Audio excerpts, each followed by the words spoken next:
Warning. This video contains spoilers for the new games Pokemon X and Y on Nintendo 3DS.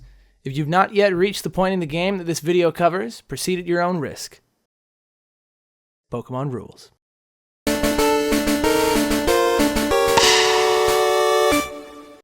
Hi guys, welcome to the X and Y vlogs. I'm Pokekels. I'm Alex, and this is vlog number 9. Number 9. Number 9. Very good. Beatles. Anyway, so last time we fought Team Flare, not Team Plasma. You're living in the past. Back. But we fought Team Flare in the power plant, and the main thing that does, after we saw that brief AZ clip thing, is that it restores the power to like half of Lumiose City. Hooray! Because before there was this weird like, hey, get out of here.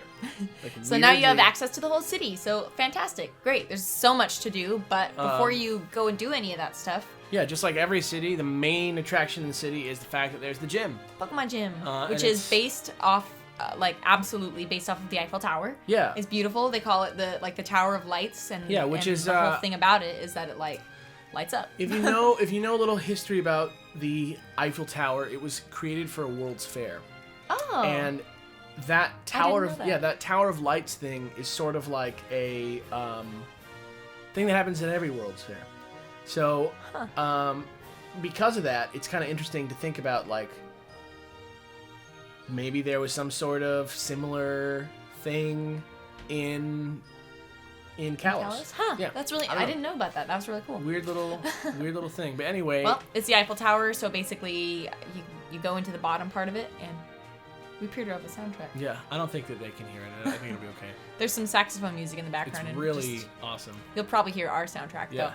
Anyway, so you go into the Lumiose City Gym, which is an electric-type gym. Yeah. Clement.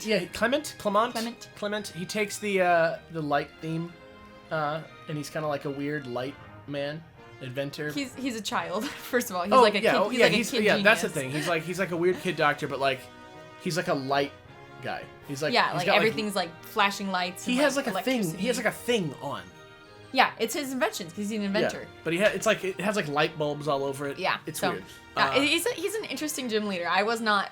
He maybe would not have been my first choice for a Lumiose City Gym because he's like, this is like the biggest city in Kalos, and it's just like this. He's cool. Genius. He's like a Apple Kid. Well, from, it reminded me of like Jimmy Neutron, which I was never a fan of. I always thought that show was super annoying. Sorry. And so I was like, another kid genius. All right, fine. But anyway, it's co-run, I guess. Not really co-run. Well, he's a little boy, so he has a sister who's, I guess, older, right? No, she's totally younger. Really? Yeah, they're in the anime. She's like tiny. Oh, I thought she was just like. I thought she was just like cute. She's like a tiny girl, and her name's Bonnie, and she kind of is like the MC of the gym because it's kind of like a quiz trivia show. Yeah, it's a really cool. It's a really fun gym. It's a neat gym. The questions are way too easy though, but we're not going to give you the answers to them because you should know them. But you know what I felt sad about is that if you want to fight all of the trainers in the gym and get the experience for fighting the trainers, you have to answer the questions wrong multiple times. So the Hermione in me was like, I can't do that. I know these answers. But honestly, like, I know there's a lot of experience to get in the gyms, but like, you could skip it if you wanted to get them right. It's like not, like, there's no problem. There's no penalty and there's no reward for getting all the questions I just mean, like, in this game, there's really not, you don't need to, like, get all the good experience you can. You got plenty, like, there's you level up so much. By the time I was done with the game, I was level 100. That's true. I didn't even really get into it till after I beat it, so crazy. Anyway, he has a Helioptile, which is a new Gen 6, which is a cool guy. Pretty cool, yeah. I like his animations. You do? I think because he's new, so they like probably spent a little extra time on him, and because he was like one of the ones that was like kind of Heliolisk, Helioptile. Which one's the little one? Helioptile. Helioptile's the little one. He's got a Heliolisk. Yeah. I wrote Helioptile in there. He's got a Heliolisk. Yeah, he has a Heliolisk, but like because he's like one of the ones that was featured, he has all kinds of cool like his little like frill like gets big and he like. It's kind of silly. It's kind of funny though because it literally is like a collar that goes like directly down and then just like perfect circle pops right up. And I don't know, if I were a Pokemon designer, I probably would have made it like a frilled lizard, like go up, and it can go into a circle, but instead of like being like this collar, it would go out and up. I think that if we did research that there would be some specific reason. You know what I mean? I think so? Yeah, I bet you there's something about that. But anyway, he has that thing. It's really well animated. And he also has a Mulga, which has gotten a sort of like small redesign in Gen 6. His ears are a little closer together. He looks a little bit different. I didn't notice. Yeah, he does. And Magneton. His Magneton has a, what's it called? Magnetic field. He uses a move that causes the field to be magnetic. Yeah. And so that's kind of neat. Oh, yeah, the new like auras. Yeah, and it ups the power of electric type moves, which is kind of neat. But all in all, it's like water sport, but for electric. Yeah. So it's cool. All in all, not a super hard battle. Electric Gym's never the tough one. Sometimes it is, but like in this case, it's not. He only has 3 Pokemon. Well, this is the second time in a row that we've had a gym leader with a Molga. Elisa had 2 Emolgas. Or something like that. Something they crazy. were really into Emolga in Gen 5. I guess that's because he was from Gen 5. But I mean, it's a cute little flying electric. I always thought in Gen 5 that he was kind of like poorly designed, and I'm glad that they kind of tightened him up a little bit. Huh. He looked like half done in Gen 5 to me. Huh, interesting. Yeah. I like the use of Emolga though, and I understand why he's a popular one for use in like gym leader battles because he doesn't have that ground weakness with his flying type. So that's something to consider when you're battling. But yeah. So you get the Voltage badge from Clement, and level 70 Pokemon obey you now. Yeah, and maybe the coolest TM that you can get from a gym leader, which is Thunderbolt, which is really useful, really good move. Great move. Really solid move, all around good. And then that's the gym. Yeah. Hey, pretty you did easy. it. Really good gym. Yeah. All around, I like that it's in the thing. I like you in see, the tower. You see the picture of Lumiose City, and you're like, I want the gym to be in there, and then it just is. Doesn't really look like it's in there, like from outside to inside. Yeah, because it's still like a beautiful monument, but then Yeah. you just see like the tiny little like this is a gym thing. On But it, you so. also get the cool camera angle when you walk up to it. Oh yeah, of the like, center where it's like from above, kind of neat. Anyway, after that happens, you get a hollow thing on your hollow caster from Professor Sycamore, and he wants you to meet him at the Lysander Cafe. And you're like, the professor is bad, which in my heart of hearts, I was like, yeah! It turns out he's fine. Well, he's no like spoilers. fine-ish. We'll find out why they We're like meeting there. Yeah. But I was fully ready for the professor to be like a bad guy, and I was gonna be like, yes, that's a cool design choice for the game. But when you get to it, it's sort of more like if you read Harry Potter, more of like a Professor Slughorn situation. It just seems like lots of Harry Potter references today. yeah, it just seems like Sycamore is sort of like likes to have people in his Rolodex. Yeah. And he knows like all the famous people in the region. So right. More so of that. Lysander is just like talking about the king that lived thousands of years ago, and kind of segues into giving you a King's Rock, which is just like, thanks. It's good to have a King's Rock. But all in all, the cafe is not super It's just a little revealing or important. But Yeah. remember where it is because you'll have to go back. It starts to like kind of like be the first bit of like the legendary plot of this game. You know, you always get sort of like, you know, Groudon, Kyogre, like they made the sea and the land and stuff like that. So you're starting to get like a little look at that story, and it's good. This region's sort of like myths are all very different from the other ones. Yeah. And a lot less metaphysical. You know what I mean? Mm-hmm. A lot less like dimension rift opened kind of stuff, which is cool. Yeah. There's still magic to it, and there always is going to be, but it's a little bit more logical this time. The King's Rock's great. Makes people flinch. Yep. Sometimes when you hold it, Mm-hmm. and yeah. So that's the cafe. Remember where that cafe is. It's really easy because there's a Team Flare member standing outside it at all times. Yeah, or just take the taxi, but just remember where it is. You're gonna come back. But after you do that, Trevor, your old buddy Trevor, sends you. He's the cute one, right? He's like the little. Yeah, he's got the red hair. He sends you a hollow caster Clip. transmission It's a hollow clip. Is that what it's called? Yeah, it's called the hollow clip. Okay, yeah. So he sends you one of those, and he's like, "Come." Hey, we're all on Route 14. Come help us Yeah, out. like come, bro. But like, you'd be crazy to do that because you just have a whole opened. Yeah, city. you just opened up like half the city. So it's explore time. It's super yeah. fun. So what is there? Well, on the Trevor note, Trevor's house is in Lumiose City. If you go along some back alleys and stuff like that, it's really cool. You walk into this house and there's like a girl there that's like, "Oh, my brother is out on his Pokemon journey," and it's Trevor. Like, I don't remember exactly what she says, but she says something on the lines that makes you realize that it is Trevor. Yeah, it's like totally something you could miss, and it's like. It's super cute, super cute. She was like, "Oh, our parents are gone all the time, and he's off on his journey. I'm so alone," or something like that. But it's like cute. You're like, "Oh, it's Trevor's house." Yeah. Makes you wonder any of your other friends' houses are around. I haven't found them yet. But Well, you know your neighbor. Well, your neighbor, but what about Serena and Tierno? I don't know. I don't think I found them. Maybe they are, though. They should be. They should be somewhere. If Trevor's is somewhere, the other ones are. I'm sure that you guys will tell us in the comments. But yeah, there's the Lumiose galette stand, which is like... it's like the Castelia cone stand. It's you can buy galettes and they heal the stabs conditions of your Pokemon. Yeah, it's like this city treat. It's like it's almost like it's kind of a tradition now, right? It's like lava cookie. You've got the galettes. You've got the Castelia cones. Yeah, and it's supposed to be Rage sort of candy like bar. it's supposed to be sort of like like a New York hot dog or a Paris, or actually let's say a Paris crepe. Paris steak frites. Crepe stand. Crepe stands? I've never been there. Those probably exist. Yeah, I don't know. I don't know what they sell on the streets of Paris. That's like the famous thing. Maybe galettes. Maybe galettes. You can also go into Hotel Richissime. Richissime. Richissime, which costs $100,000 Poké Dollars to stay there overnight. But you can also work there for money.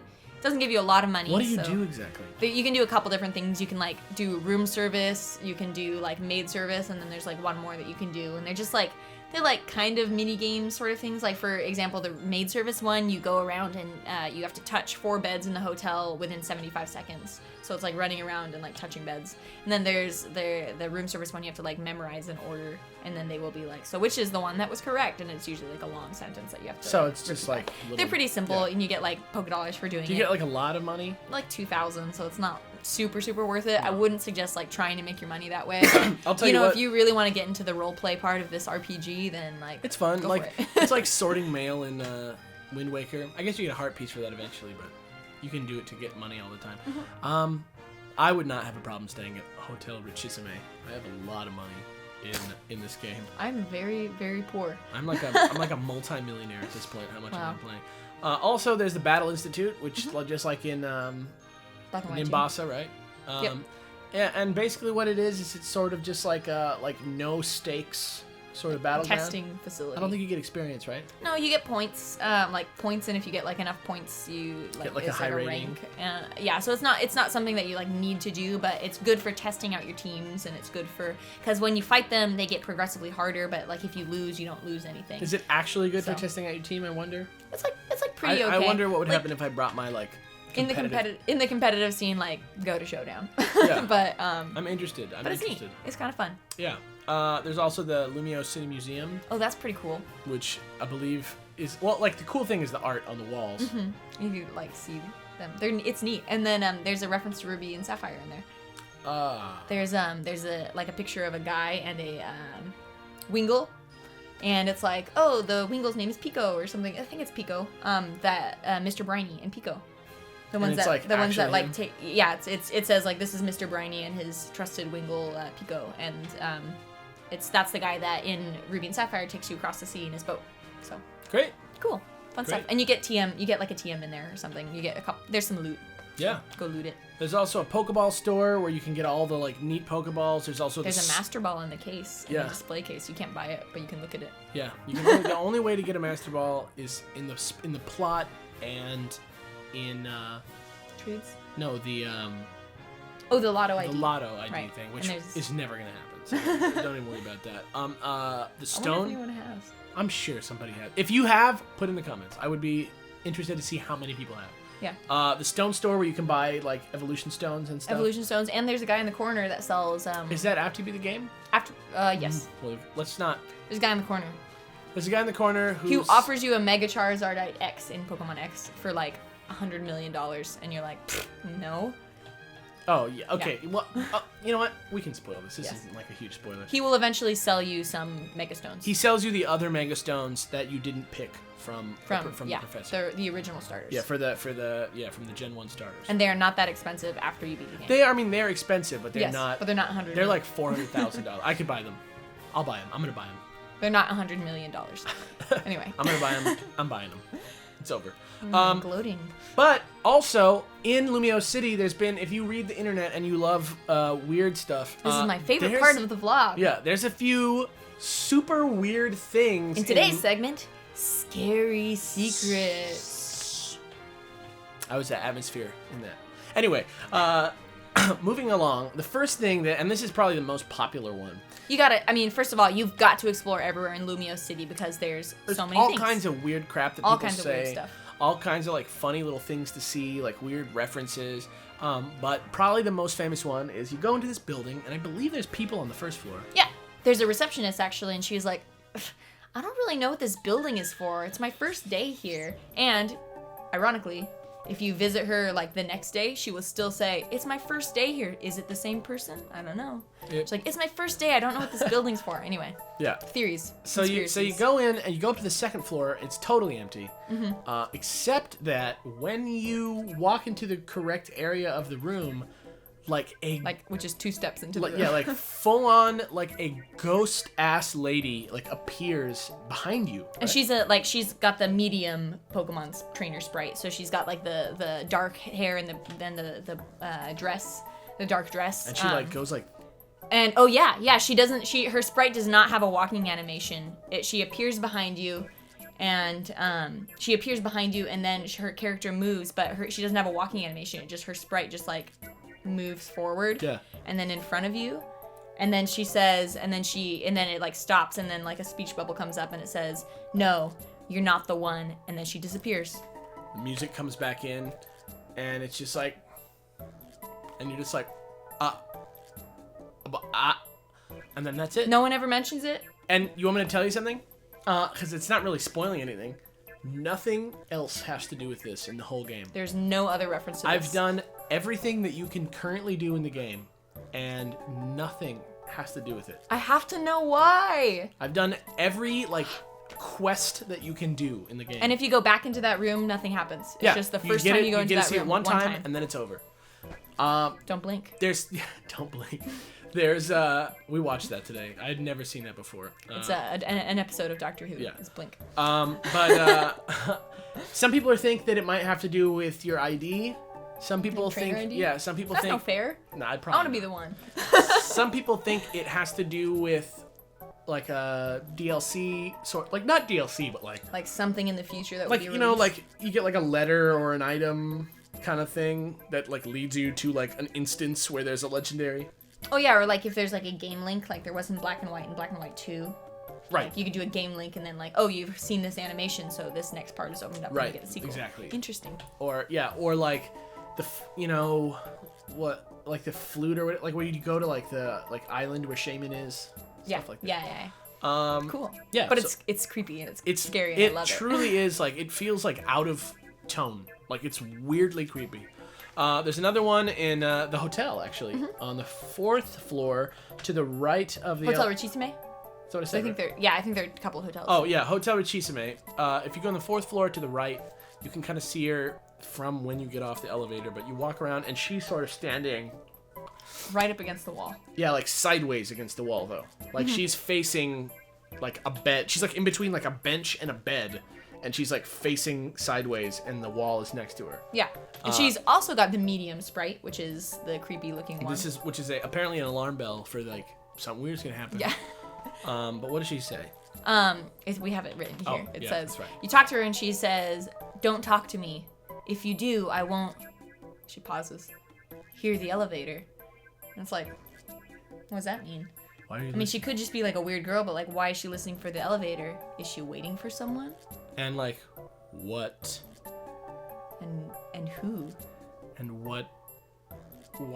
Like, why would she need to listen for the elevator? Maybe it's related to the next scary thing. Yeah, that's what I was gonna actually just say. Ooh. Which is there's a train station in Lumiose City, which leads to nowhere, right? You can't take the train yet, right? Not yet. You can't take it yet, but you'll be able to take it later. Yeah. Right? Mm-hmm. Yeah. And so there's like a train station. It's kind of like Grand Central Station or something like that. It's like what it is modeled after inside. It's not nearly that big, but inside there's like a little boy.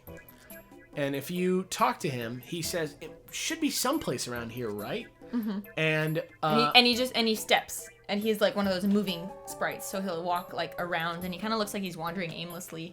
And he's like, it should be somewhere around here. Yeah, he's definitely looking for something. If you look for it, you will eventually find on the back of the train schedule, you click on it and it says, I'm going to go for help. Wait in the usual place. so cool. I'm going to go for help. That's... Wait in the usual place. See, well, first of all, it's like there's something written on the back of the sign, and then it says, I'm going to go for help, wait in the usual place. Like, first of all, going for help means something dangerous is happening.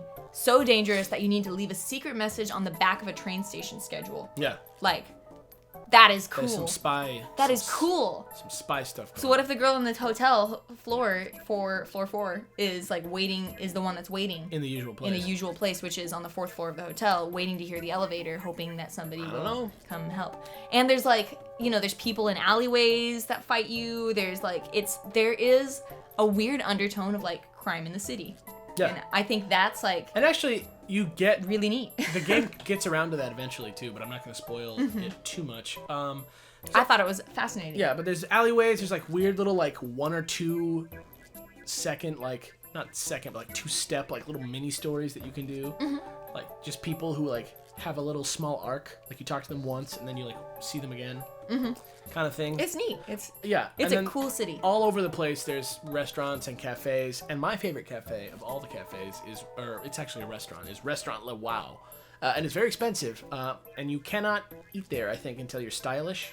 Right. Which means you have to like spend a lot of money. Do a lot of the Lumiose stuff. Yeah, I and think we actually- talked about that in the first time we talked about an easy way to Lumiose. do that is if you now that we're here is you can go to the Pokeball store and you can buy 100 Premier Balls one at a time, like boop, boop, boop, boop, boop, boop, boop, boop, like, and it takes not that long. It takes like a few minutes to do that, and it maxes it out. Oh. That's courtesy of Jimmy. Jimmy told me to that know. today. He told me that's what he did. Huh, good to know. So if you want to do that, You can also get haircuts a bunch of times, which is what I did. Yeah. I just bought a bunch of expensive crap in the like sexy clothes store, like not the sexy clothes store, but like the super but fashionable. you do need to be very stylish to get into that store in the first place. So Yeah. lots of stuff. Just do everything in Lumiose, and more things will become available to you. But so you get into this restaurant. The way to do it is it has like a triple battle, double battle, and like a rotation battle. What you want to do is you want to take the rotation battle and make sure that you use the EXP3 O-Power. And the amulet coin? And the amulet coin. And literally, I have one person who's like level 100 in my party, so I just put him in the front. I don't need to switch. It's my Noivern, and I just use Boom Burst like over and over and over again. Just like knocking people out. And you can level like 2 guys at a time, 3 guys at a time if you are also leveling the person in the front position. But I can level 2 guys at a time. You get like almost, it costs $100,000 to do the battle at first. I think eventually it drops down to 90 and maybe more, I don't know, but I've been doing it quite a bit. And it hasn't gone lower than 90, but you do this and then you make money from each person, and you get at the end balm mushrooms depending on because they say like this course is like so delicious, Best served after 6 turns, and so you're trying to finish the battle in 6 turns. Yeah, which is annoying because all the things in there have protect, which just like is like a middle finger to you. Oh, you wanted to do it in this many turns? How about one more turn? Because it's not protecting them. I'm just gonna get them eventually. Depending on how many like perfects you get, or how far off from the perfects you get, they give you a certain number of balm mushrooms at the end, and you can just sell those back to a store for like money. So cool. like, I'd say go in there with like 300,000 or 400,000 bucks. Well, I had $100,000 when I went in there, and I was like, I'm just gonna bet it all. And I walked out of there with like $250,000 after selling my mushrooms. Yeah. So it's a good way to make money. You make money. It's also definitely the best way to train in the game. So pro tip. Yeah. It's been a while since we did a pro tip. Pro tip. That's the pro tip. We did a couple of them. Pro tip. But yeah, that's that.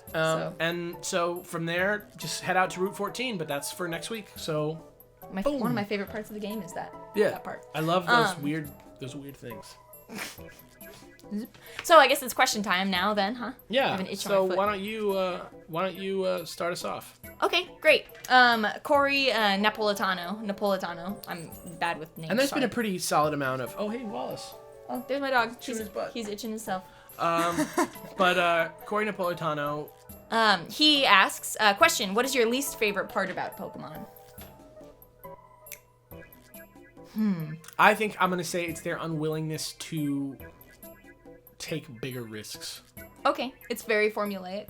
Yeah, I don't think that there's anything necessarily wrong with that, because there's like a lot of aspects to the game that they like build out so that it's like, you know, this little thing like adds 100 hours of gameplay or like whatever like that. But like the box, for example, is like very, very poorly laid out. Yeah, it's like, why do we still have deposit and withdraw? It's just like move. Just let go of tradition a little bit.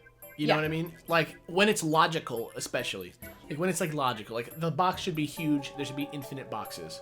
You know what I mean? Right. Put them on my SD card. I don't care. Like I don't want to have to like manage the amount of boxes that I have. I'm doing breeding now. Boxes are filling up, and I just don't. I don't want to have to like deal with like releasing or like wonder trading, and so I think a lot of the problems that I had with Pokemon before got resolved in this. Like, there's much easier online play. Like, it's very much easier to just like succeed in the competitive scene. But I still think that sometimes it tries too hard to have other things to do that are not just Pokemon training. Like, I really disliked the movies. I really disliked the movies, and I wasn't a big fan of Pokemon Contests. That one was probably my favorite, like, spin-off. Contest was almost cool. Like, it was almost like an alternative to battle. Like poffin making, like so yeah, those kind of things I'm not totally wild about. But if they put in the effort, though, I think that I would be happy with it. Like, if contests were like, if you could like do contests against like your friends too, and you could like, that was like a whole other thing, that would be cool. But they never really are like as fully fleshed out as all that, and they're just kind of like mindless wastes of time most of the time. And I think, another thing that is one of my least favorite parts about Pokemon is that there's still, while they're trying to make it better, there still is a huge, like, some Pokemon really just are bad. And some Pokemon are really just excellent at battling. Well, and like, for example, like Aurorus is a beautiful Pokemon, and I love it, and I think it's great, but her typing is really unfortunate, and her stats are okay, but not great. And so, like, she basically, because of the way that she is not really viable in a competitive way.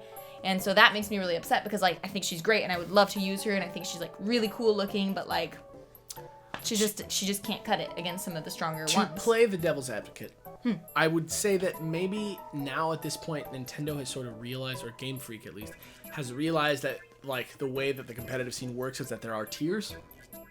And so I think that they try and spread out strategies and ideas between Pokemon at different base stat totals and typings, so that there's a lot of different things and a lot of different like metagames. You know what I mean? I see. And I think that's definitely true now. I think at this point, like, that's real.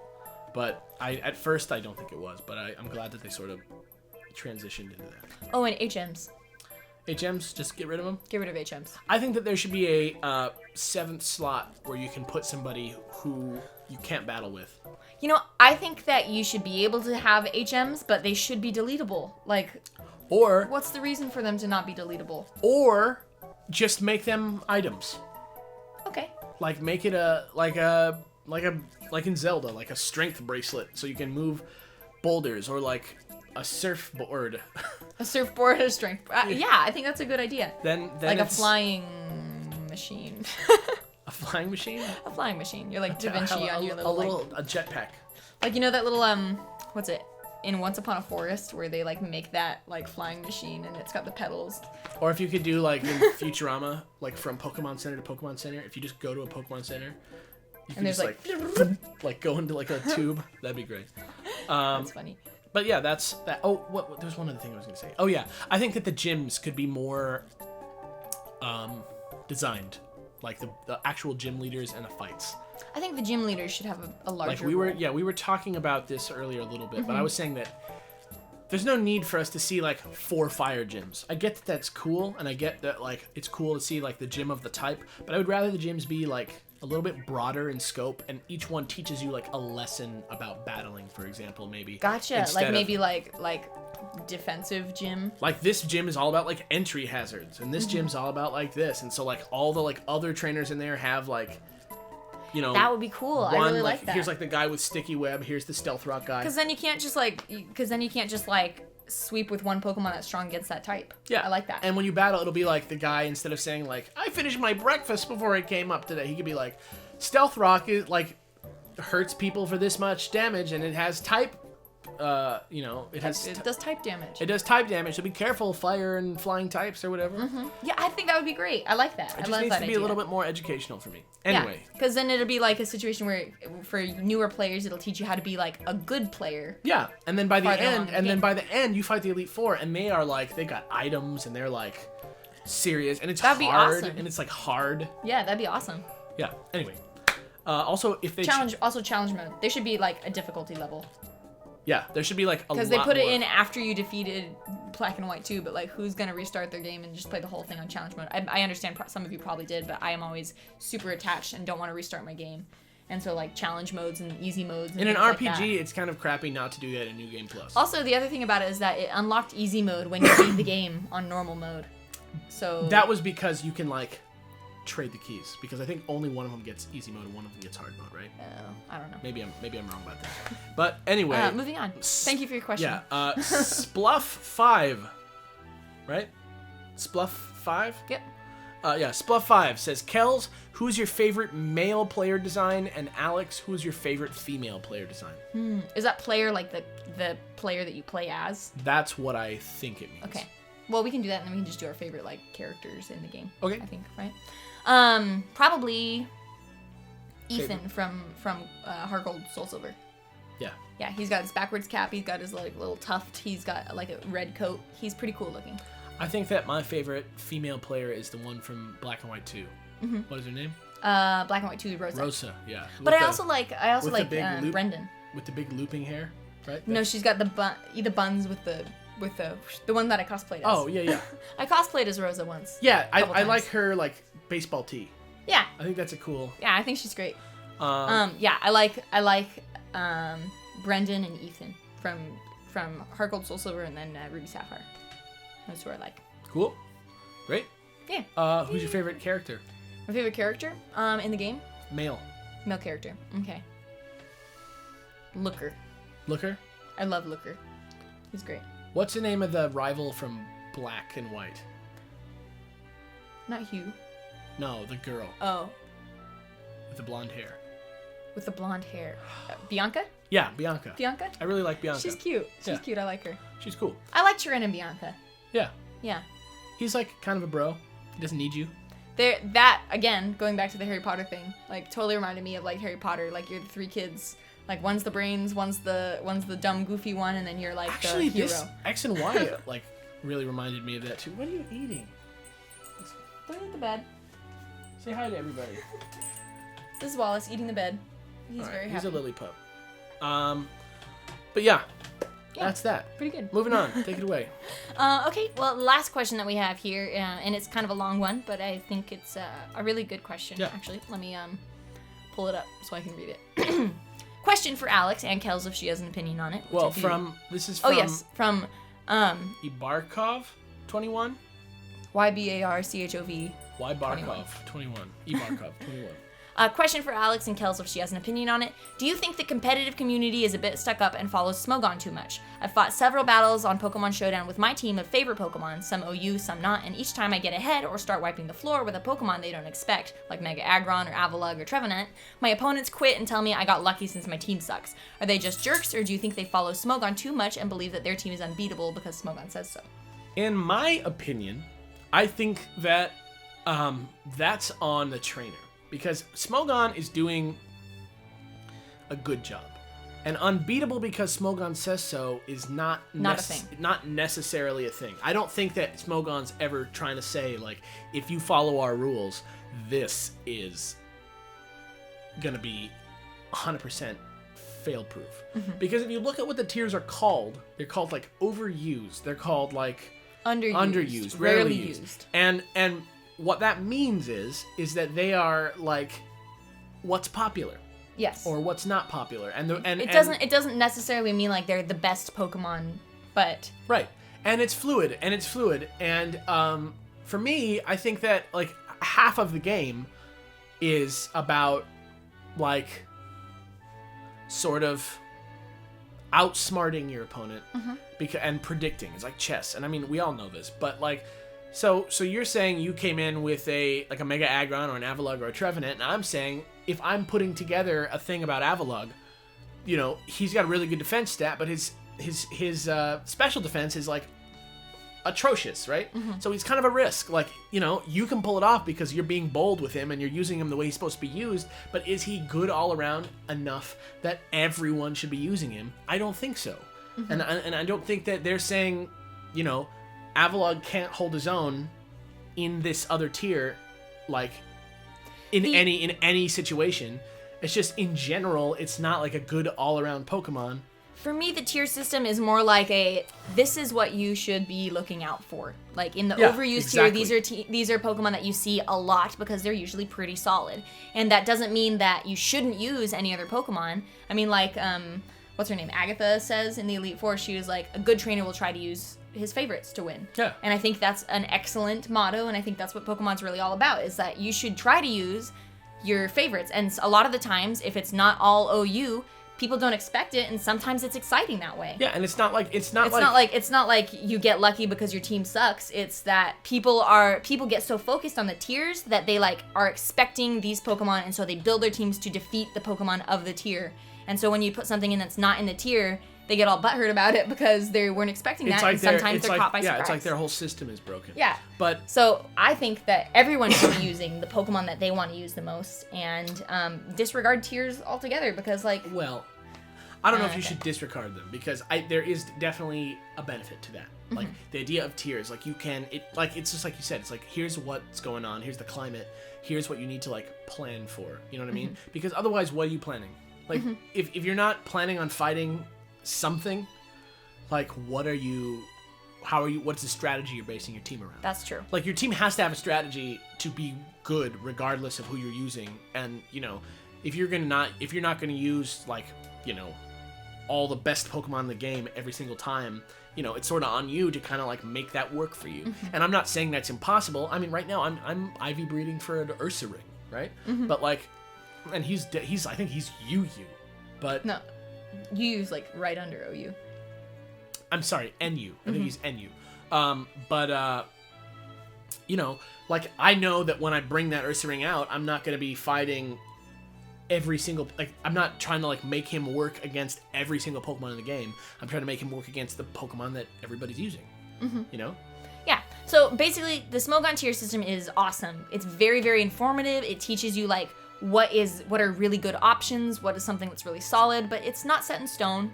I don't think everyone should treat it as like the law. Yeah, and honestly, once somebody like makes a decision like that, like Smogon did it, and they were like, we're gonna be a site that talks about like the competitive like culture of Pokemon, and we're gonna like be sort of like a, you know, like a nexus for that sort of discussion. And so once somebody does that, you're bound to get people who are like, you can't tell me how to play Pokemon.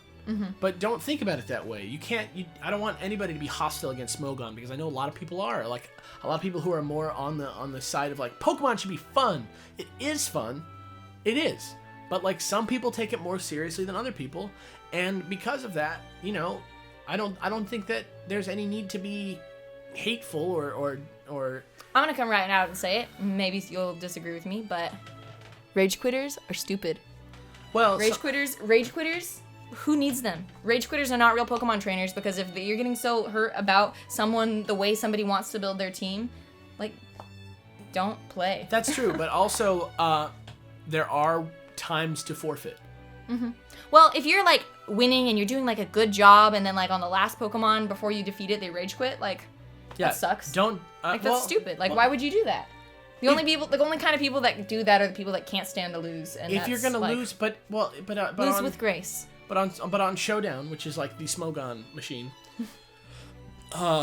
even if you rage quit, it counts as a loss for you. Yeah.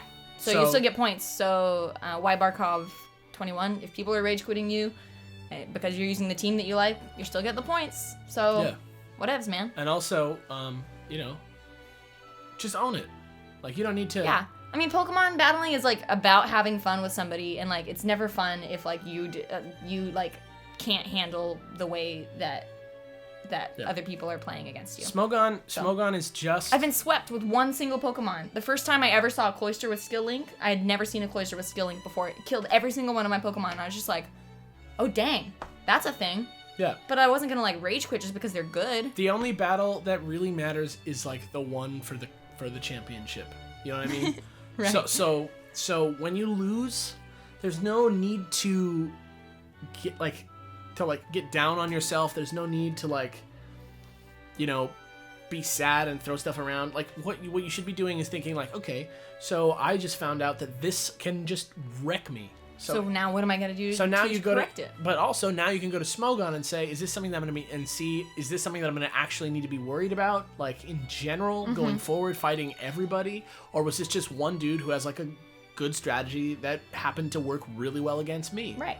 And then on the flip side, another great thing about Smogon is that they ban things that are too game breaking. Yeah. Like, for example, Mega Gengarite, or Gengarite that transforms Gengar into Mega Gengar just got banned because of, likely because of the Shadow Tag ability, which makes you unable to switch out. 100% because of the Shadow Tag ability. So if you switch in on something and then they put in a Mega Gengar and none of your attacks can hit it, then like it's just the fact that you can be trapped without doing a turn is enough to give him too unfair of an advantage. Yeah, which is like another reason why why Blaziken originally got banned in like back a couple generations ago, is because of the speed boost ability, and combined with his stats, it was just killing everything. And so now he's banned again. And now he's in a tier where he is a little bit more viable and other things can hurt him. So in that respect, Smogon is really cool about that. Yeah, and but honestly, nothing is set in stone. And honestly, it's a competitive community, right? So unless you can compete against people